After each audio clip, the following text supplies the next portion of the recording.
Okay, well, as I've said, my name is Wayne. I'm an alcoholic. I have 32 years, 3 months, and 5 days of sobriety. So, yeah. When I quit drinking, Ronald Reagan was president. Cigarettes were $1.25, $1 a pack. Michael Jordan made Rookie of the Year, so it's been a long time, right? So yeah, what I'm gonna, and this is my beautiful girlfriend, Sarah, who helps me stay where I'm at, where I need to be, knows my whole story, supports me 100% in everything I do, not just sobriety, but I couldn't do this without her. You know, I run around like a chicken with my head cut off. A couple days before this all happens, I get nervous and she calms me down. So, thank you. So, what I'm going to talk to you tonight about is, first of all, I'm going to talk about when I was drinking and using and how it started, where I went, how much I did, and all of that. I'm going to try to keep that part somewhat small. You know, I could fill up a whole hour and a half telling you all my escapades, but we could all do that. But that's not really, I just want to give you a feel of where I was at, how low I went, and some of the stuff that happened to me because of my drinking and using. And then I'd like to talk more about what I've done with 32 years of sobriety. And I think that's really what you guys want to hear and to know that it is possible to do. So that's what I'm going to talk about. You know, when I get into talking about all the stuff I've done, I'm always a little bit leery of sounding like, oh, how, you know, look how great I am, because I've done a lot of stuff, and it's not intended to be, you know, look at me, how great I am story. It's really not. It's just my life.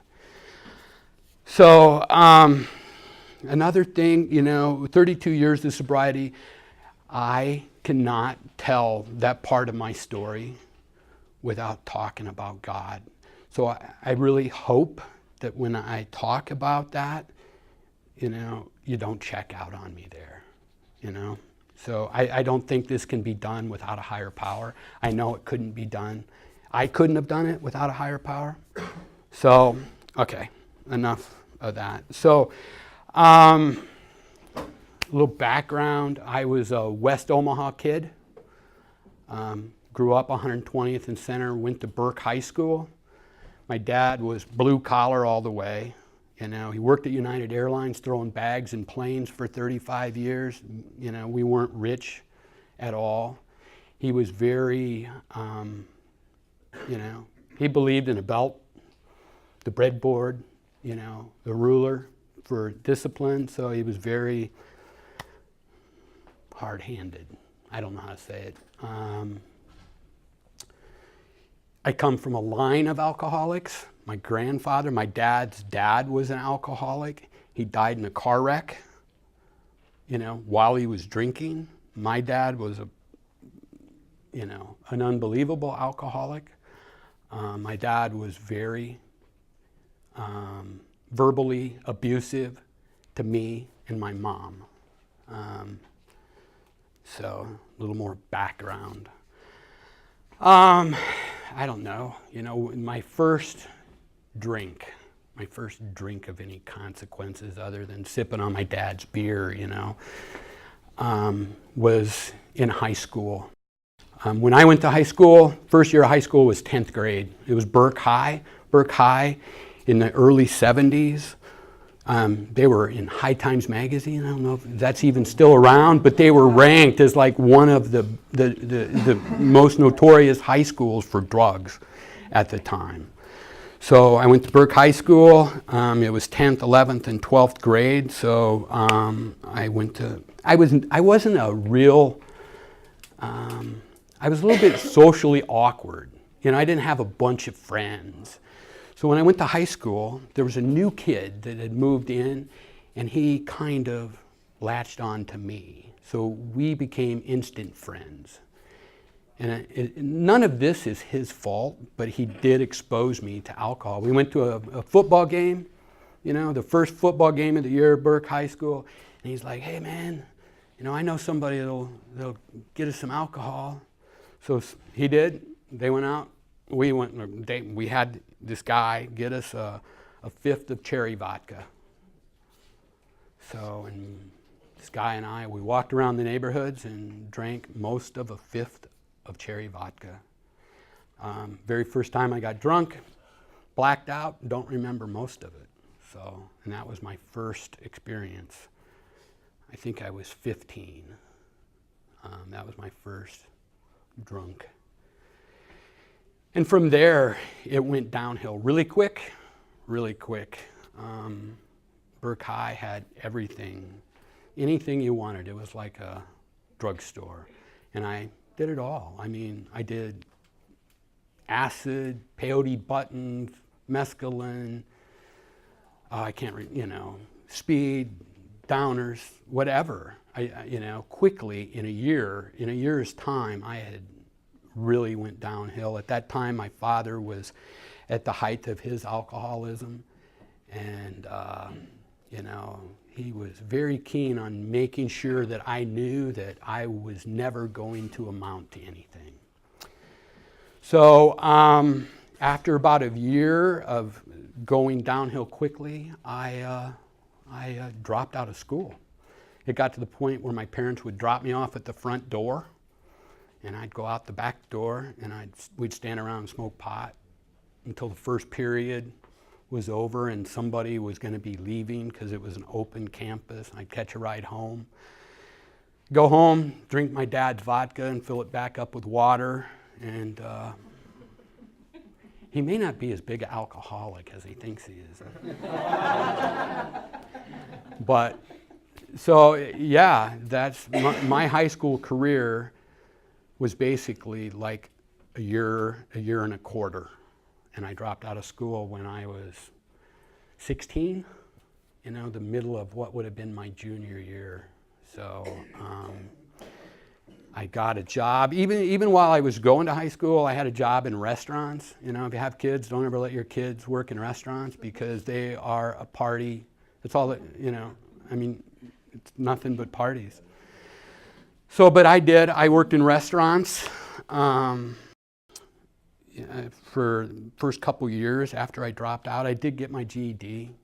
Not that did a bunch for me, but at least I had that. And my drinking kept getting heavier and heavier and heavier. I was always around people that it was all about partying. Working in restaurants too, there was a lot of speed. So my addiction to, white crosses and anything that keep me up for longer hours to make more money. You got to forgive me a little bit because the chronological part of this, I get lost in it because it's been like so long ago. I think after that sprint or time in restaurants, I decided somewhere in there that I was going to be an apartment maintenance man. And I got a job in an apartment complex.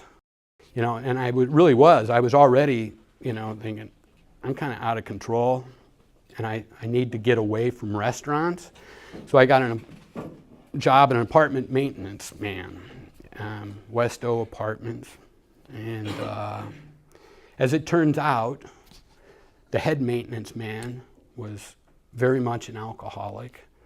The painter for the place was one of the biggest coke dealers in Omaha. He ended up dying and getting shot in a bad coke deal, the cleaning lady. So I really couldn't get away from it. It was like wherever I went, and it wasn't just casual. The people I ended up being around were hardcore. The manager liked me though, and they got transferred to Oklahoma City. So at 17, I went to Oklahoma City to be an apartment maintenance man in Oklahoma City. So at 17, I'm on my own, different city, away from my parents. I've got my own apartment. And Oklahoma City was an 18 state at the time, so I could drink whatever I wanted. I worked a lot, but I drank a lot. We had 2 apartment complexes, and right on the corner was a 7-Eleven that had a liquor store in it. So, From there, what happened after that? After about a year of that, I came back to Omaha, moved back in with my parents, and I think that's when I started bartending someplace. Maybe I turned 18, but again, it was restaurants for sure. Yeah, that was another restaurant, and again, more drinking, more of that crowd.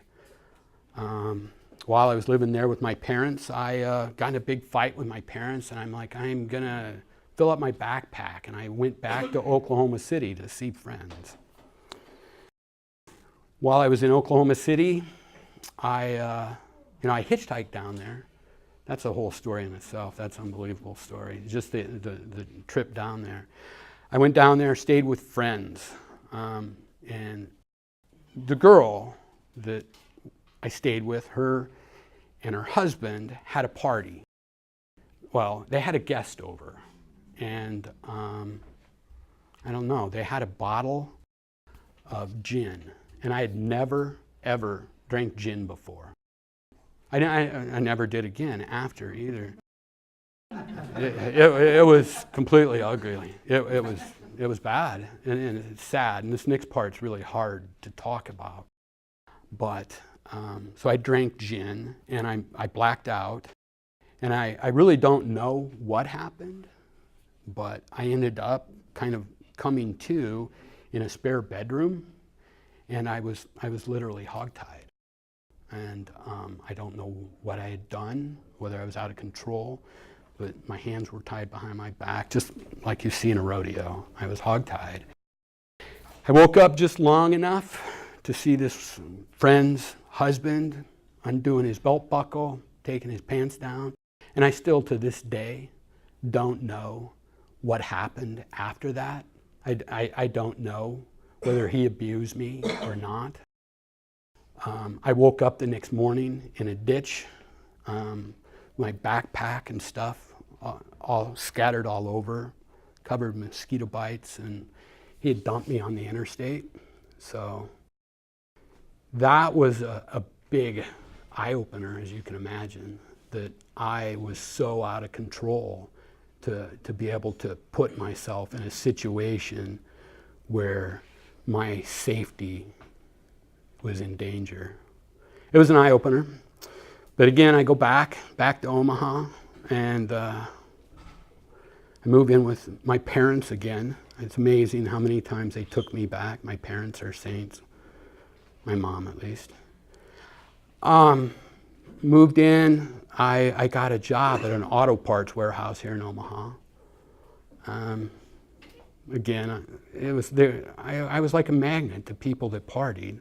I found the guys that partied there, and then I got a job working at, I don't think anybody here is old enough to remember, but it was a disco back in the day of, what was the movie with John Travolta?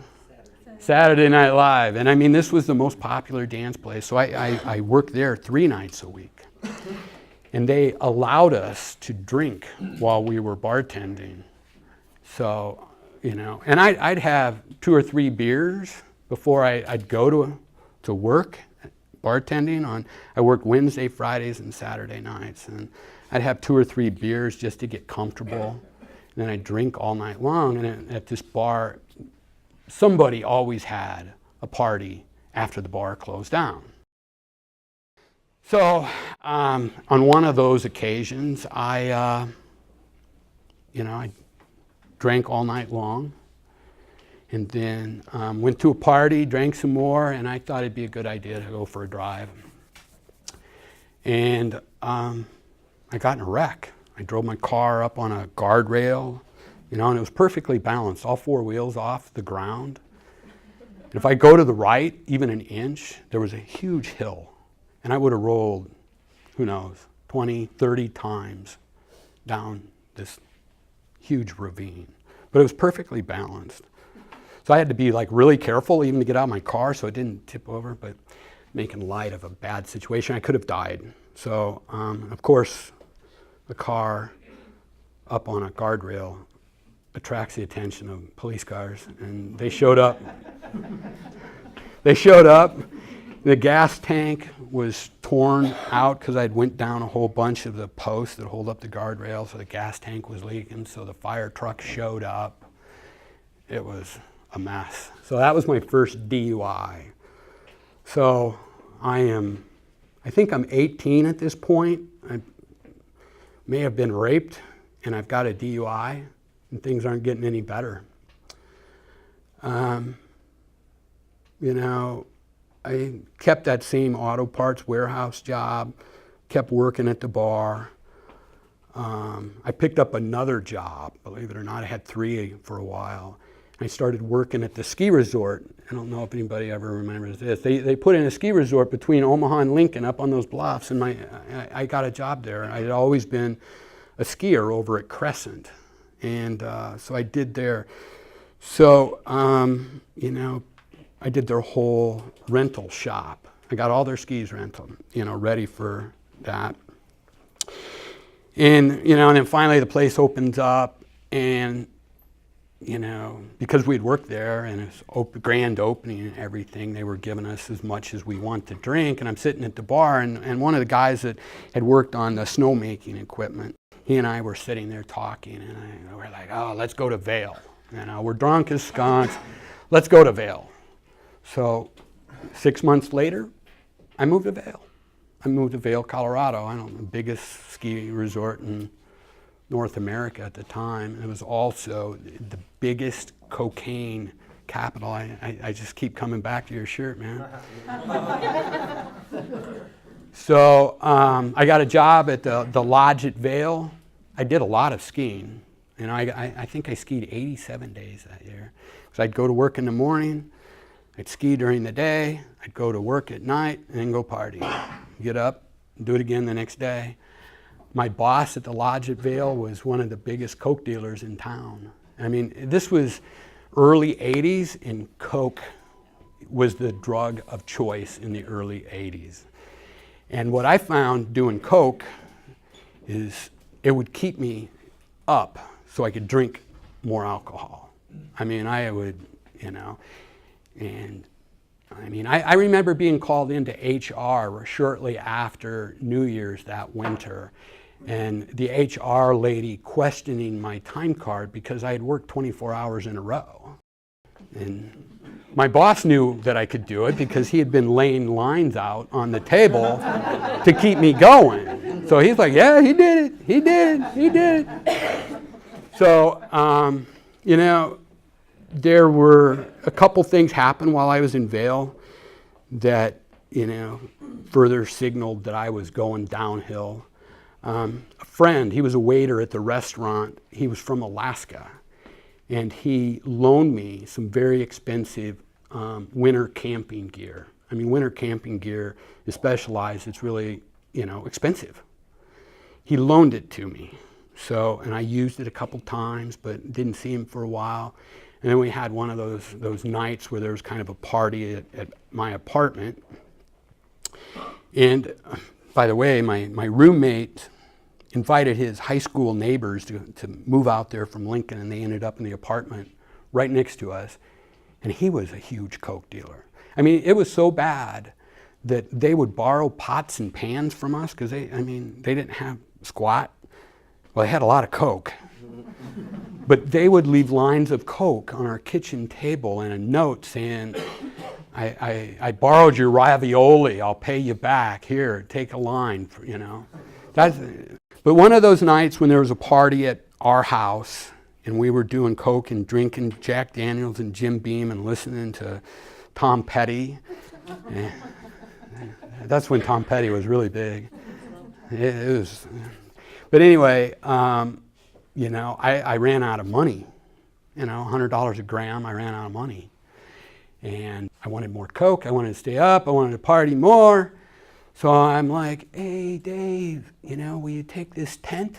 How about this tent? How much Coke can I get for this tent? I traded this guy's Coke and cross-country skis off, or his tent and cross-country skis off for Coke. I felt, after, 2 days of getting sober, I felt horrible. There was no way I was going to be able to afford to buy this equipment back. So I avoided him. So that was a big red flag for me. And then the next one's, of course, a big red flag. Went to a party, drove home, and, lights are shining in the rear view mirror. So that was my second DUI in Vail. Thank heavens that the states weren't talking together at that time. They didn't know how to do that yet. So Colorado didn't know about Nebraska. So really it was first offense. So I got off light, which really wasn't a good thing. It would have been better. But anyway, so I had to do community service, and that was about it. They really light, but the community service was totally humiliating. There's a big pedestrian bridge over I-70 in Vail, and all the drunks, when you get caught, they make you chip the ice off the pedestrian bridge. So everybody that goes underneath I-70 that is from Vail knows that, oh, that guy's, he got in trouble. You got the orange vest on, the whole thing. So anyway, that's that. I'll try to speed this up a little more. So I got out from underneath all of that, and again, moved back from Vail. This time I moved in with an old girlfriend, and didn't have a job, moved back to Omaha, didn't have a job, moved in with her, and a new restaurant opened up. Mexican restaurant? Yeah, in Crossroads. I got on, of course, as a bartender. Not what I need to do, but I got on there as a bartender, and they liked me. Of course, I just spent a winter in Vail being a bartender, so I was pretty good at it by then. I was also good at drinking. But I had a zillion jokes. They liked me. They had an opening at the Chi-Chi's in Lincoln, so they made me a manager with the keys to the liquor room in Vail, Colorado, or in Lincoln, Nebraska. So, I spent 3 years there as a manager. That's when my drinking got to the point where I absolutely, positively knew I had a problem and I couldn't get out from underneath it. I was trying to quit. I'd have a hangover on the weekend, so bad it was just terrible. And Monday, I'm never going to do this again, no way. But by Friday, I was feeling better, and I'd do it all over again. And Saturday morning, I wake up and there would be the quarter of the whiskey bottle on my nightstand, So it was just a vicious cycle for that last 3 years. I wanted to quit, but I couldn't quit. And then with a restaurant that I could close up all the doors after everybody goes home, and I full bar. I hope never hears this. I never thought of that. Change it. There's got to be some, So, I'd send everybody home, and I had a full bar. There towards the end, it was on a Sunday, and I had a Sunday off, and I don't know, I can't remember what time of year it was, but it doesn't really matter. But I smoked at the time, and I ran out of cigarettes on a Sunday, about 4 o'clock in the afternoon, 5. It was in the fall, because it was getting dark, and I went to a liquor store, and on O Street out there, like 40th or 50th, there's an island going down O Street, so it's one way, and then an island and the other way. So I'm going east. I pull into a liquor store to buy a pack of cigarettes. I get my pack of cigarettes and I come out. And it was that situation where, you know, I can go 10 feet the wrong way and kind of cut back in the neighborhood and then go to a spot where I can get going the other way. Or I can go all the way out of my way, you know. So I'm like, it's only 10 feet. I'm going to go the wrong way. Mm-hmm. And as soon as my car headed west the wrong way down this street, lights came over the hill, the crest of the hill, and I knew it. I didn't even have to see that it was a cop. I knew it was a cop because that was my luck. So yeah, he stopped me because I was going the wrong way down a one-way section. And of course I had a few beers and trying to recover from Saturday. So he smelled beer on me, did the whole, breathalyzer, and I blew just over the limit. It was my lowest number. That's not really a consolation, but yeah, he got me. So that's 3 strikes. I don't mean to make light of this, but it is what it is. So that was my 3rd strike, and this time they knew about my other offense.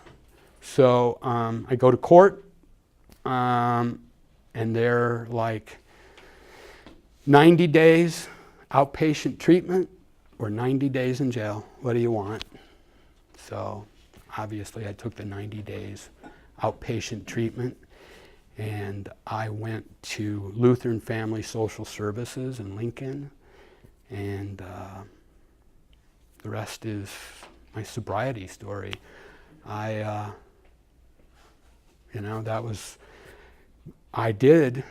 This is, again, me making light of it. I had a small party. I think my court date was on Tuesday, and on Saturday before, I had a party. But yeah, and that was June 16th, 1985, when they told me, show up to treatment, we're going to test you. If you have alcohol in your blood, you're going straight to jail. So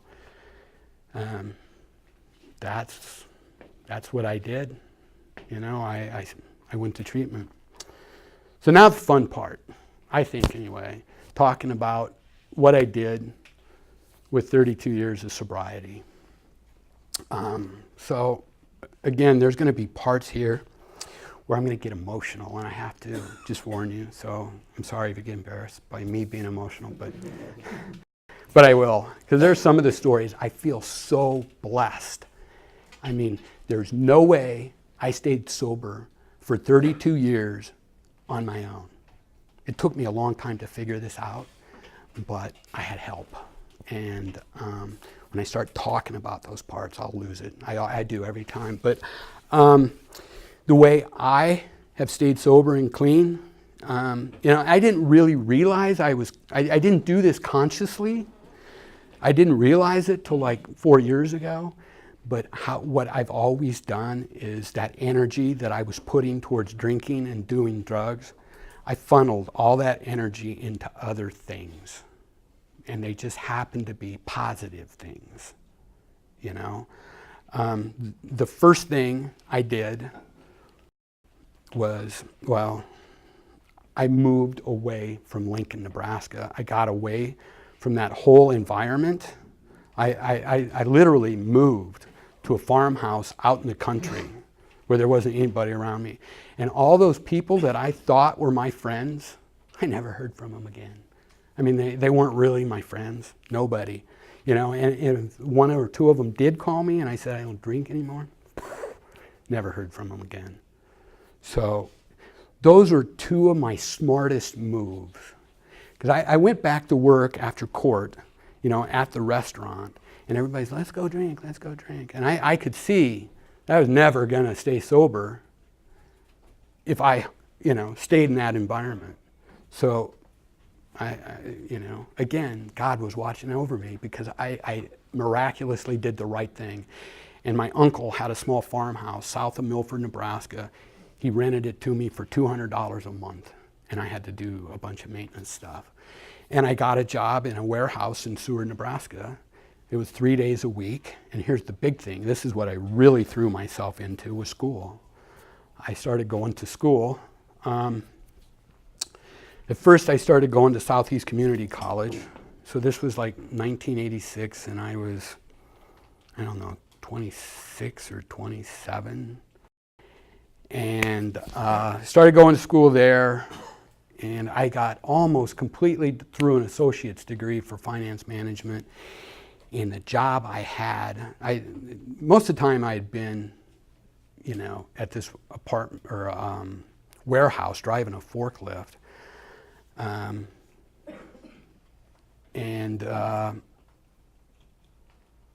the last minute in a work-study program, I started working for a company in Lincoln, a two-person mom and pop literally company.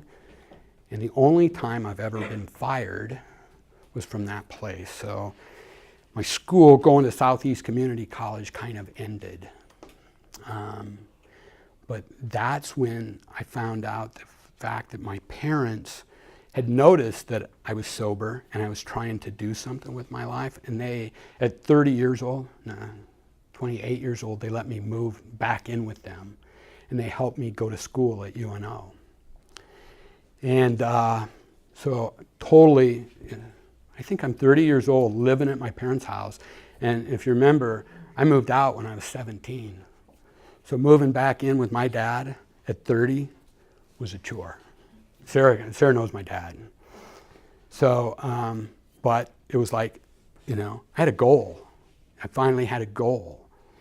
And, you know, I transferred my credits from Southeast Community and to UNO, and I started the computer science program. And in high school, I'm taking a sidetrack here. In high school, when I did take math, I did really bad because you have to apply yourself at math, and I didn't apply myself. So, but people would tell me, you're really bad at math, and I believed them.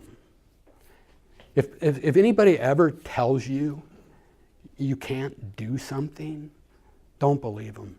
The reason they tell you you can't do something is because they can't do it themselves.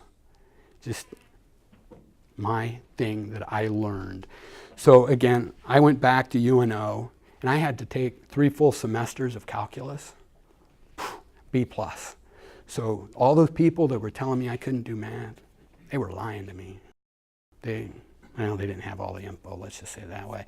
But anyway, in 5 years so, I had almost an associate's degree, and then I think it was 1992, after 5 years of going to school, I got a computer, I'm losing my train of thought here, a bachelor's degree in computer science. When I walked across that stage, I mean, you know, I've went from being in a ditch in Oklahoma City to walking across the stage with a degree in, you know, 8 years. I went from a very, very low spot to I did something. So again, how I stayed sober was the first thing I did was apply myself in school. One of my other hobbies that kept me sober was hunting, duck hunting.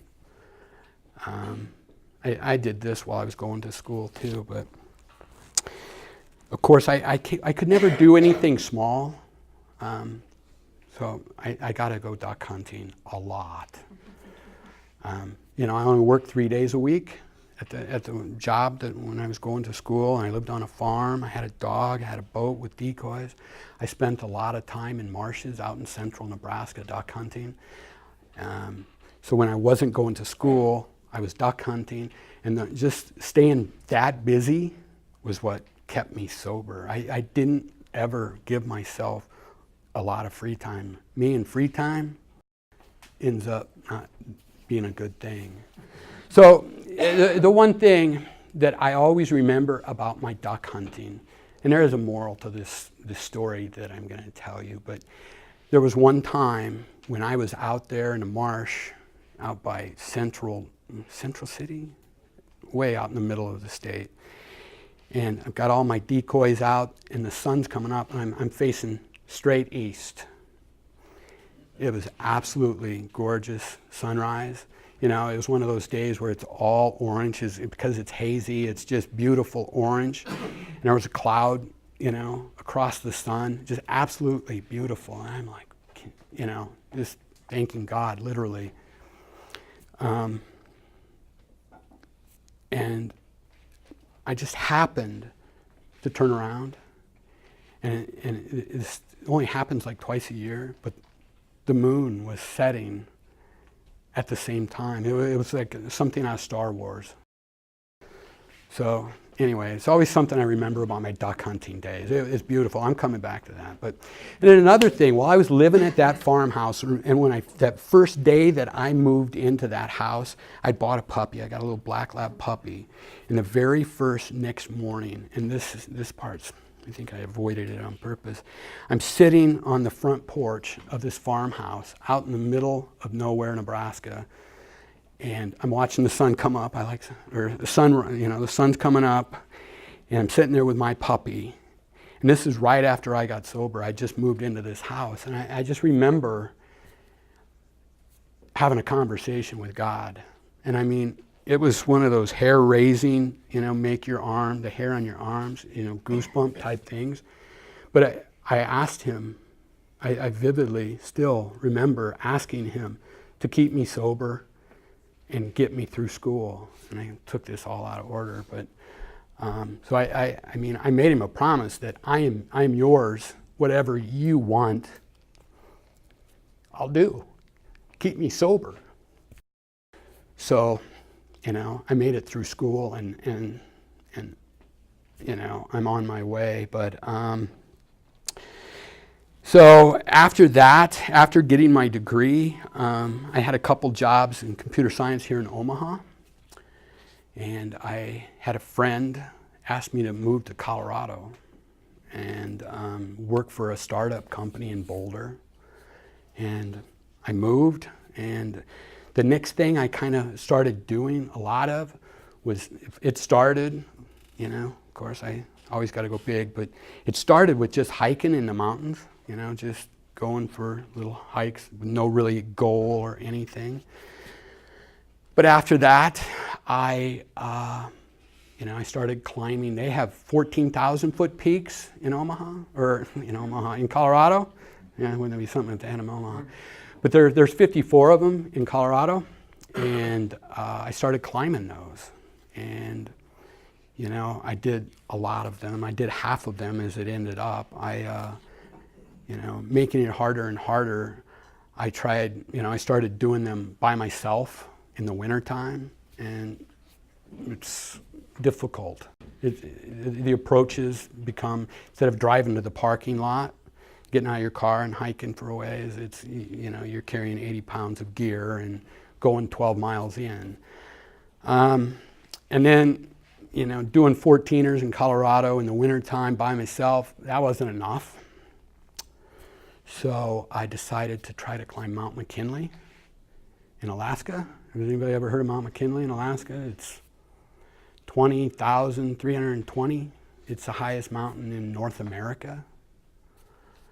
And so like 3 years of training, and climbing more and more in Colorado.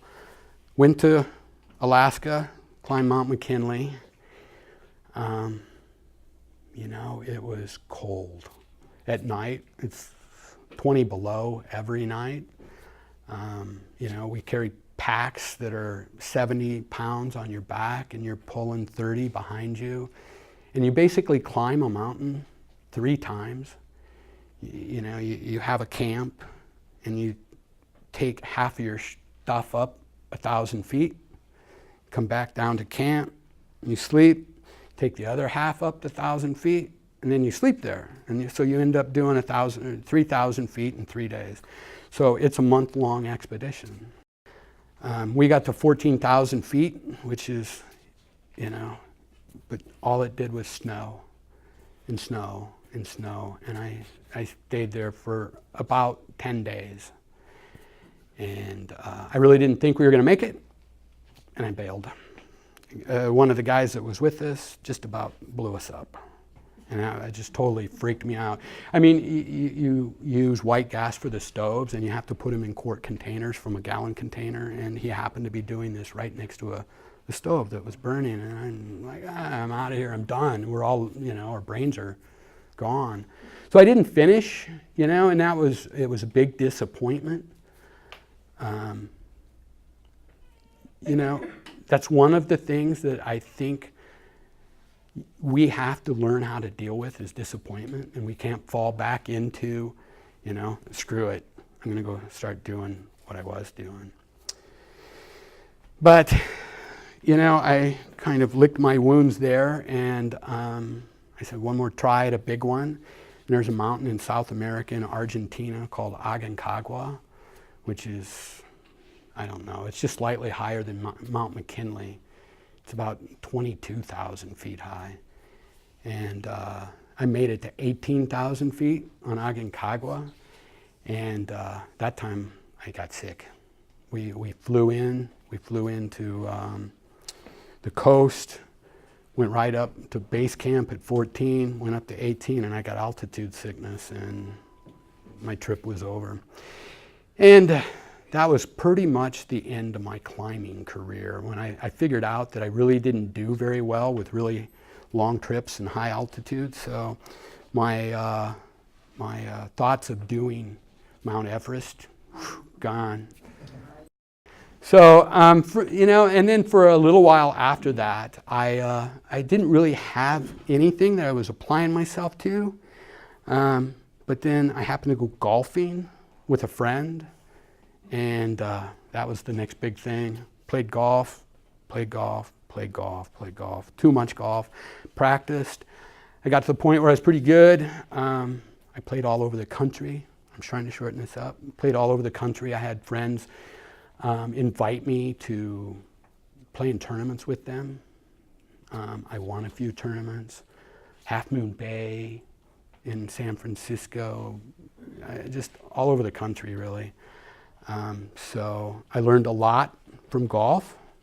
This is one of those things I'll come back to in a little bit. But I found, I'm not a big guy, and I could never hit it a real long ways.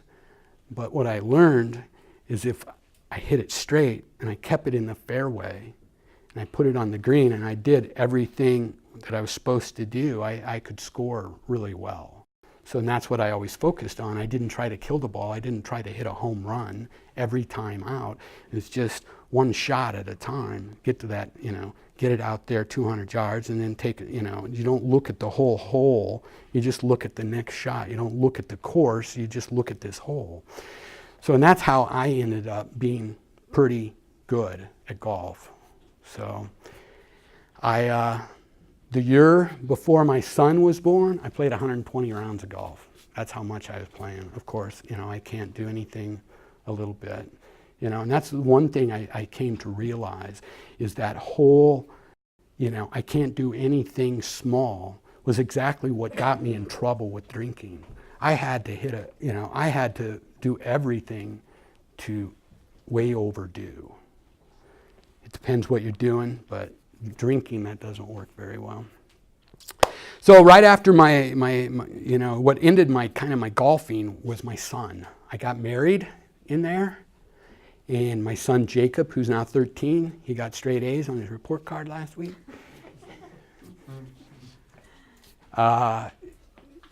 He came into my life and it changed it, literally changed it. My life suddenly became not about me. It wasn't about me. It wasn't, and everything was for Jacob. And, he got old enough to play baseball. I played baseball when I was younger, so I talked him into playing baseball. But I started coaching his team, and that was fun. He had fun. He got pretty good, but he wasn't like me. He got burnt out after 3 years of nothing but baseball. I don't want to do baseball anymore. So, but that last year of baseball, when I was coaching, one of the moms on the team was a big runner. She was a huge runner, and she got me to go run with her a couple times, and That was 2013, summer and fall of 2013. I started running, went out and bought a bike, and I hadn't ran, since I was training for Mount McKinley. At this time it was about 10 years prior. I hadn't ridden a bike since then either. But I started, consistently running, and her and I, we set our sights on doing the Lincoln Half Marathon in 2014. I'm going to take just a second here. And do any of you, have you ever heard the term winks from God? Have you ever heard that? Yeah. When something is so perfect, some people would call them coincidences, but it's just so perfect that there's no way it's a coincidence. Well, looking back, Michelle, she was my first wink from God. And over the next 2 or 3 years, there would be such a series of them. Baffled me. So anyway, 2013, I had shoulder surgery. I had been biking and running. I had shoulder surgery. And while I was recovering from shoulder surgery, I'm trying to say that fast, shoulder surgery, I couldn't run. It was fall. I couldn't bike. So I started planning out what 2014 was going to be like. And one of the things I planned to do was there's an Elephant Rock ride in Colorado. It's a 100-mile ride. And I planned doing that. And there was Copper Triangle. It's a ride, about a 90-mile ride that's all above tree line. It's all above 10,000 feet. I planned to do the Lincoln Half Marathon with Michelle. I put in the Omaha Half Marathon and a full marathon at the end of the year. So I had this all planned out, right? So after, several days of wondering whether or not maybe I'd bit off more than I could chew, I started wondering about this 100-mile ride that I'd signed up for in March. How do I So I started searching on the internet for people that had done, ride reports about how hard is this, what's the level of difficulty. And I found one, and I clicked on it, and it was 1 in 100 links that I could have clicked on. And I picked on this one, and it was the only one that I clicked on. And it took me to a blog. It took me to a blog of this person, this lady that lived in Colorado that had done this ride when she was training for her first Ironman triathlon. Does anybody know what an Ironman triathlon is? It's a 2.4-mile swim. It's a 112-mile bike ride, and then you run a full 26.2 marathon afterwards. So this lady and her blog was all about chronicling, I can't say that word, her whole, trip from couch potato to Ironman. So I clicked on her, I read her ride report on this 100-mile ride that I signed up for that I thought I'd gotten in trouble. And I sent her a note. There's a place on the website where you can comment and send her a note. And I said, hey, I'm doing my first marathon, half marathon, and I'm doing the Elephant Rock 100-miler. I saw that you've done it. And she, I didn't get any immediate response, but a couple days later she responded, and she wrote me an email back. And then, we went back and forth a couple times. She's asking me how my training for the marathon is going. And she ends up saying, I've always wanted to coach somebody. Let me coach you, finish up coaching you for your half marathon and for the rest of the year. Let me help you get in shape. And this lady at the time, she's a 4-time full Ironman finisher. I mean, to me at that time, she's like, an endurance fitness god. And she's volunteering to coach me. And second wink from God. I mean, I haven't even done a half marathon, and I've got some lady that's been through all of this wanting to coach me. I mean, I'm starting to go this is kind of lining up, Bunny. So anyway, I do the half marathon in first part of May, and all goes great.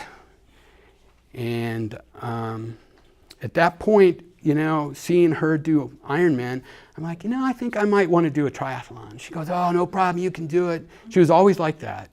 And if you can ever be like that for somebody, just fill them full of hope that they can do anything they want. That's the way to be, because that's what she was for me. She's like, oh, we can get you trained up for that. I'm like, but I can't swim. I've never swam in my whole life. And she said, just go take a lesson. So I finished the half marathon. So literally, I couldn't swim. So I show up to Lifetime to take a swim lesson.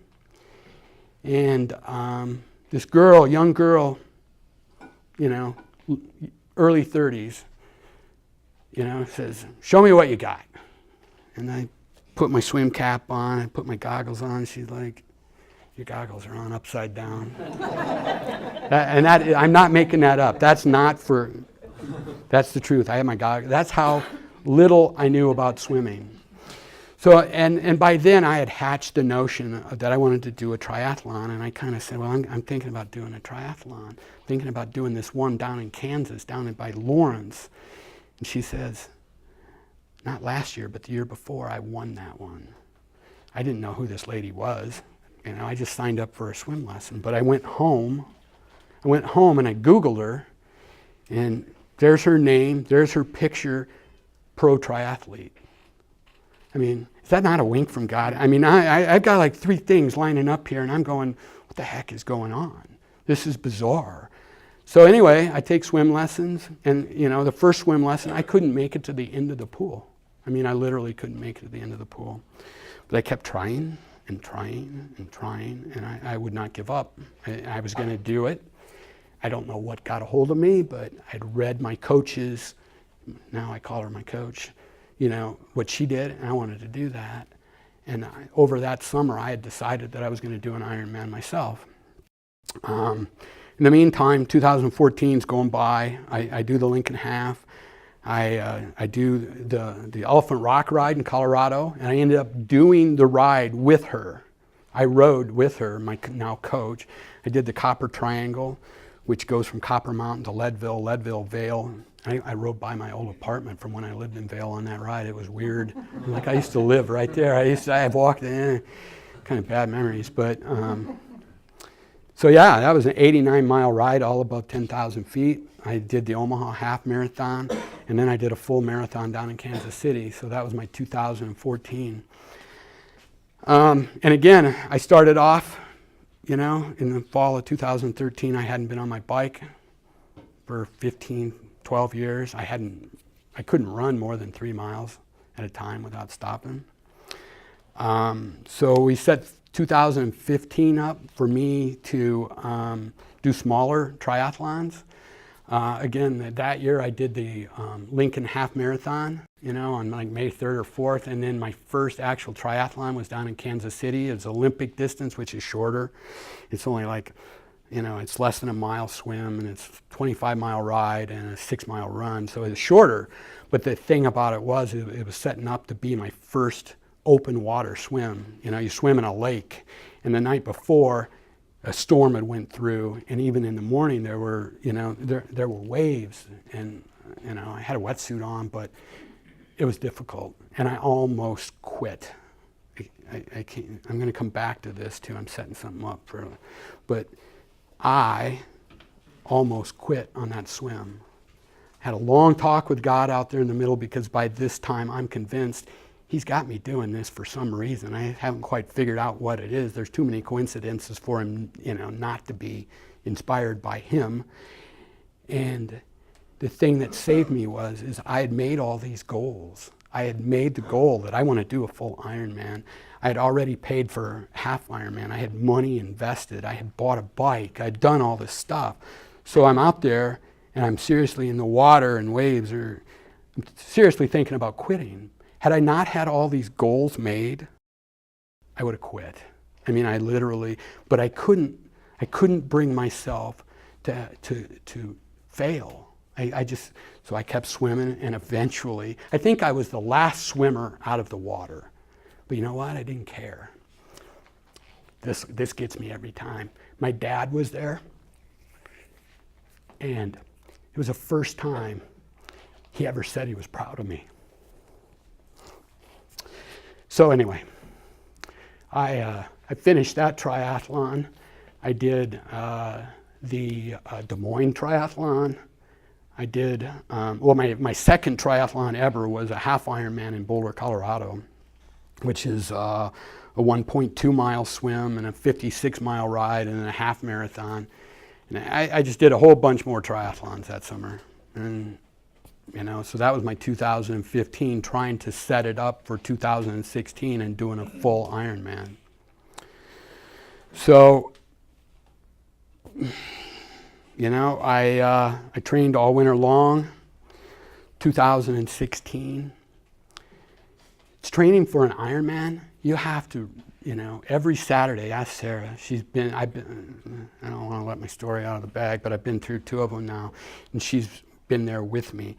The weekends are just nothing but riding your bike and running. I mean, literally Saturdays are, 6 to 8 hours on your bike, and Sunday is 15 to 20 mile runs for months, for 2.5 months before a race. And in 2016, when I was preparing, I hadn't been through it, and out there on your bike, by yourself, you have a lot of time to think. And it gave me a quiet time to reflect on where I was at. I'm training for an Ironman. Look what I've done. I've got a college degree. I've got a 6-figure job. And this is where I'm not bragging. I've got a house. I've got a kid. I have time, money to do this. And I started reflecting on all of that. How blessed I was. And it dawned on me someplace in there that I'd made a promise to God on that porch 30 years ago. And so that all came to mind, and I started thinking about, well, why would God want me to do a triathlon? And what the heck? That's crazy, right? It just seems counterintuitive. Why not, send me out to save the world or, some noble thing? Why would he want me to? So I couldn't figure it out. I kept dwelling on it, and my first full Ironman was, I think it was first part of August of 2016. It was in Boulder. I finished. Woo, woo, woo.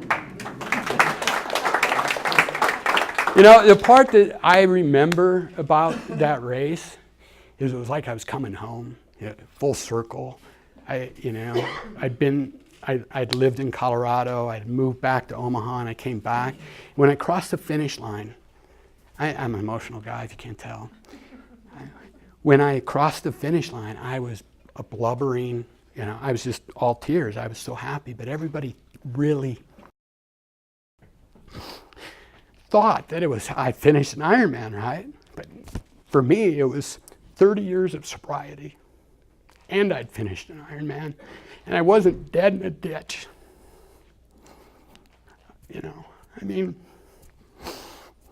Sorry, I told you.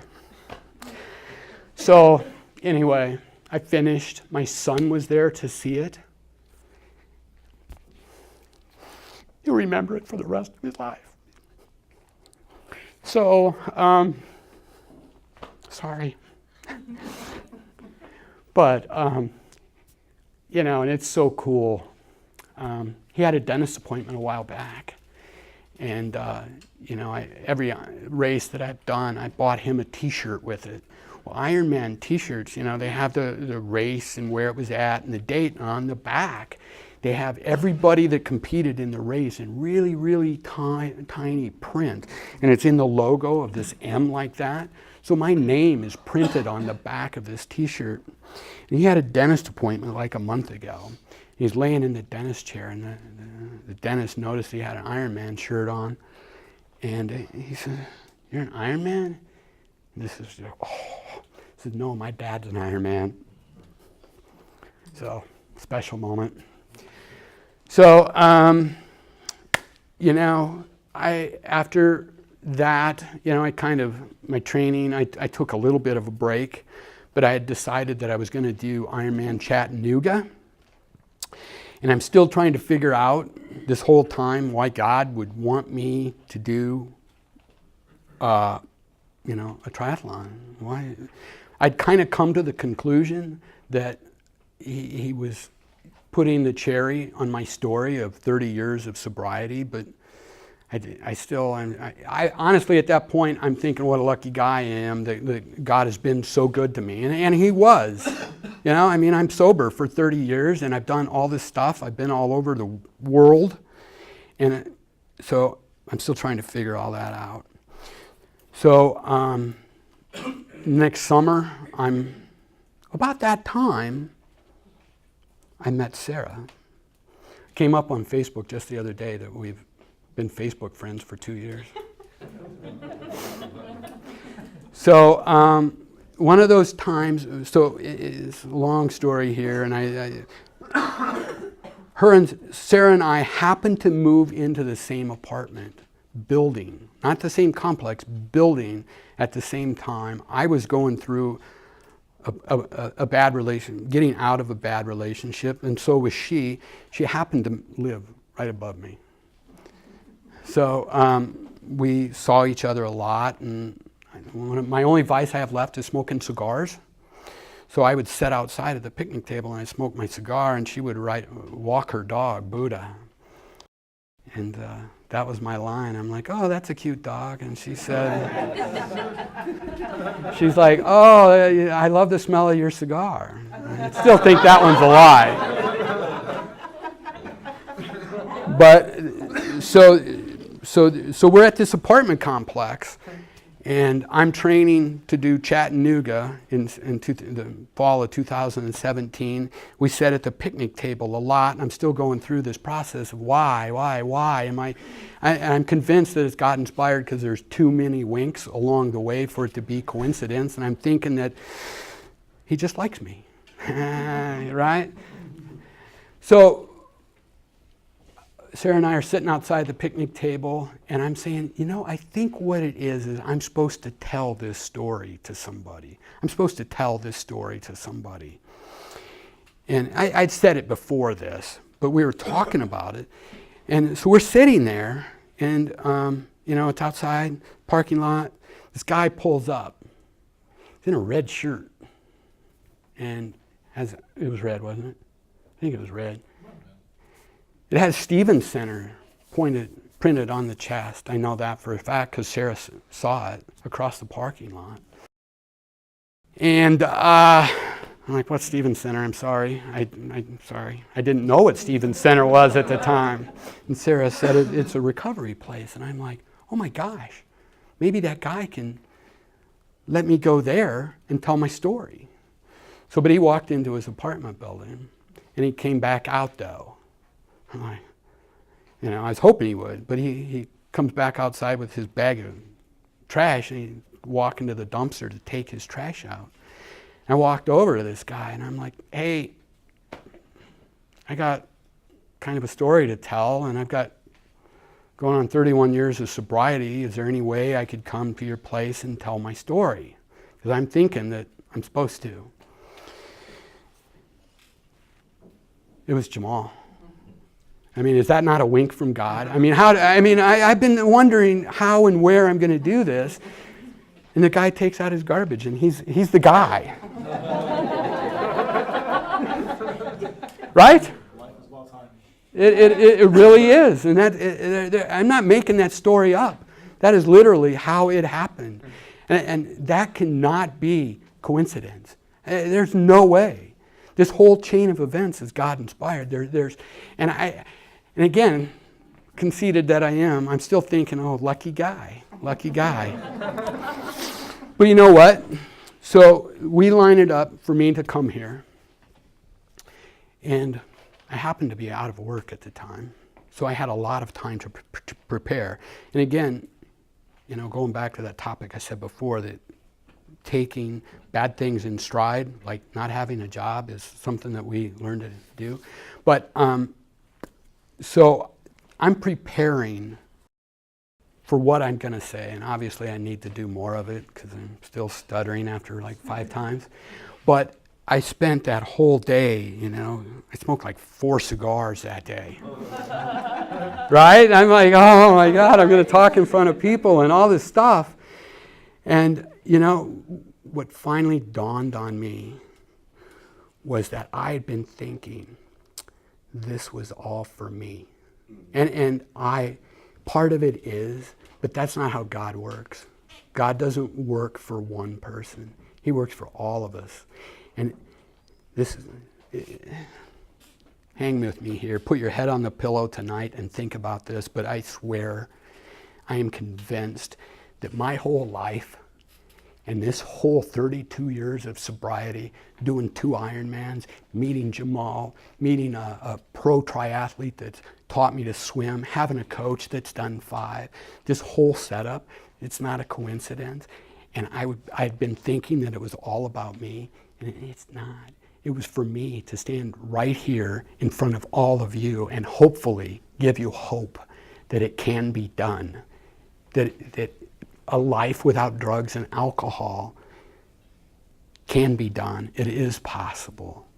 And it was like an epiphany. I'm like, no, it wasn't. It was about all of this. And it just blows my mind that God is so big that he could set somebody's whole life up.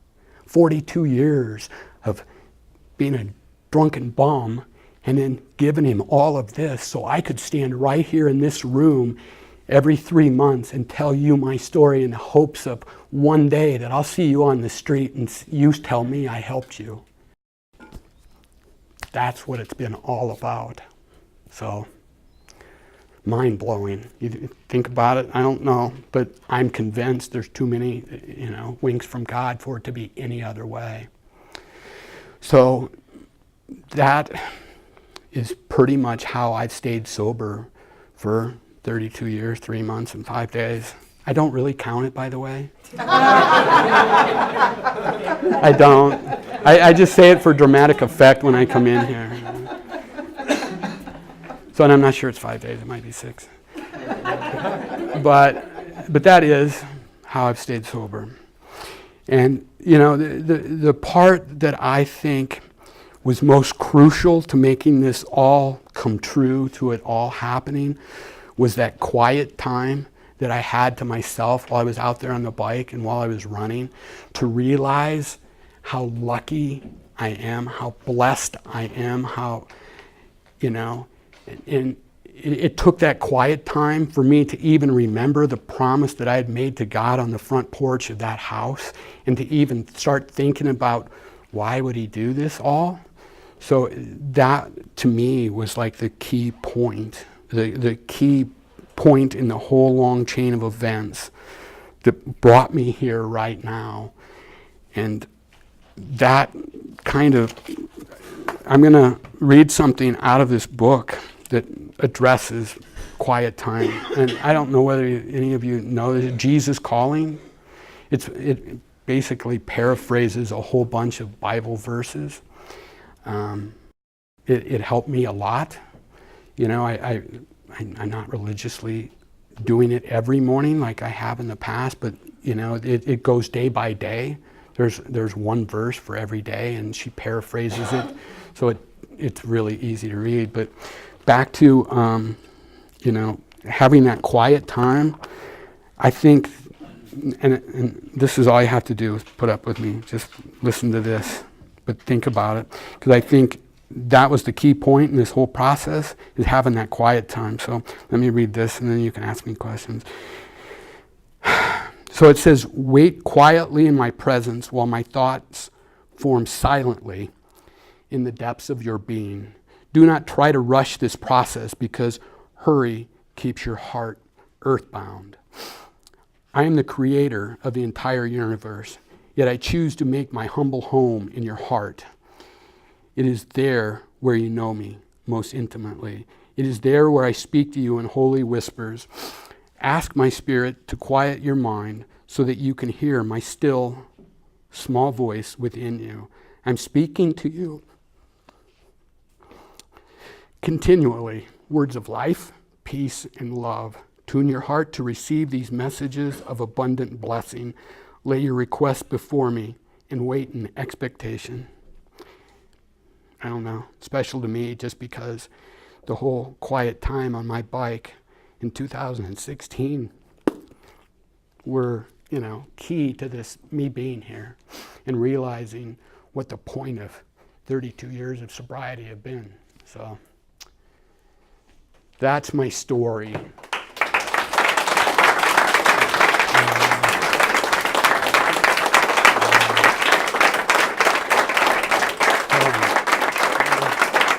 Thank you.